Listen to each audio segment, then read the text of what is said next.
Today we will be installing the Jeep Patriot ignition coil kit. In the box you will find 4 spark plugs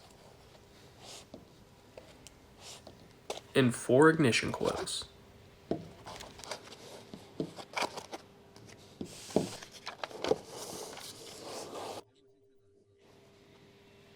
Let's take a look at the ignition coils.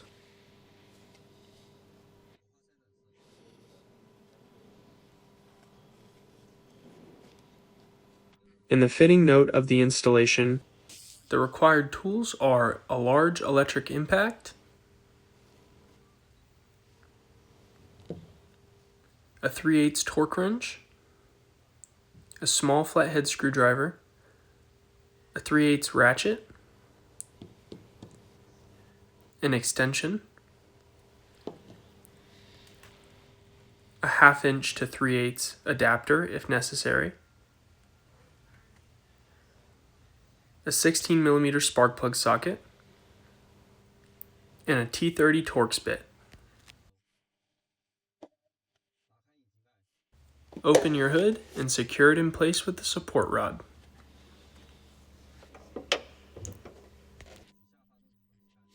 Now remove the engine cover. Use your small flathead screwdriver to slide the locking tab on the coil connectors all the way back.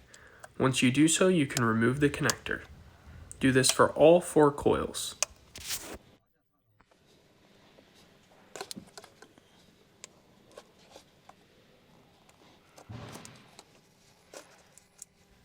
Now, with your T30 Torx bit on your impact, go ahead and remove the bolts that hold the coil packs down.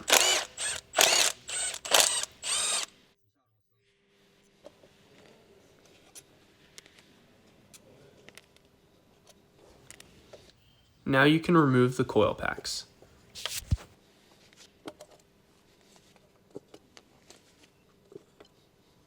Now use your 16mm spark plug socket with an extension on your ratchet to remove the spark plugs.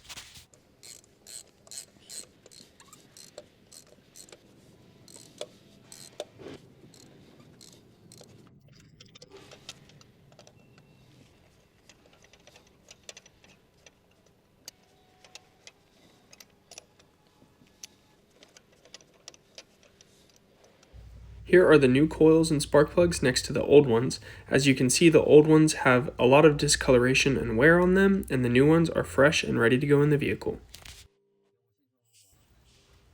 Go ahead and use your 16mm spark plug socket to install the new spark plugs into the engine. We use a spark plug socket because it has a small rubber O-ring that holds the spark plug in place so it doesn't fall out when we're installing it into the engine.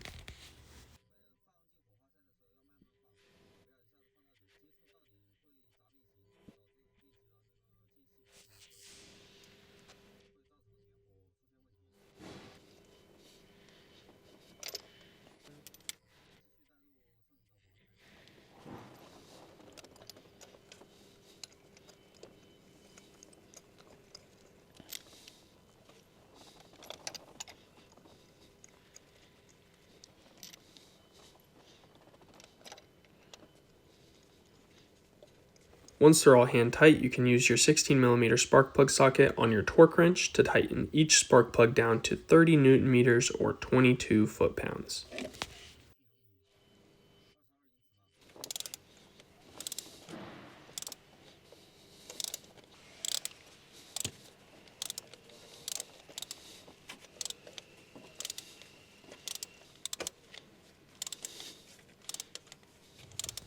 Now reinstall all 4 new ignition coils and make sure to line up their holes with the respective bolt holes.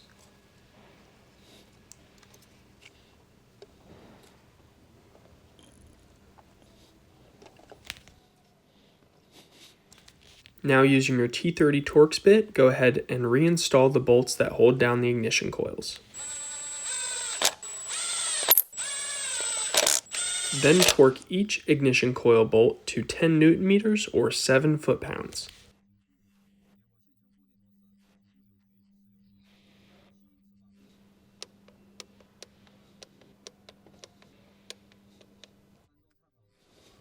Now reinstall the ignition coil connector and slide the locking pin forwards.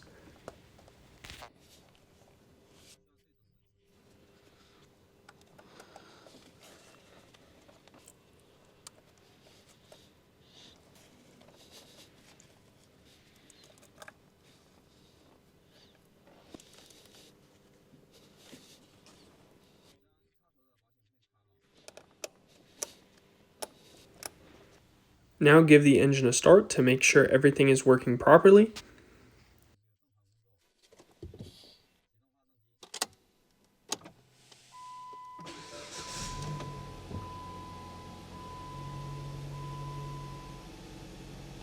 Now, as we can see, everything is in working order, so we can go ahead and reinstall our engine cover.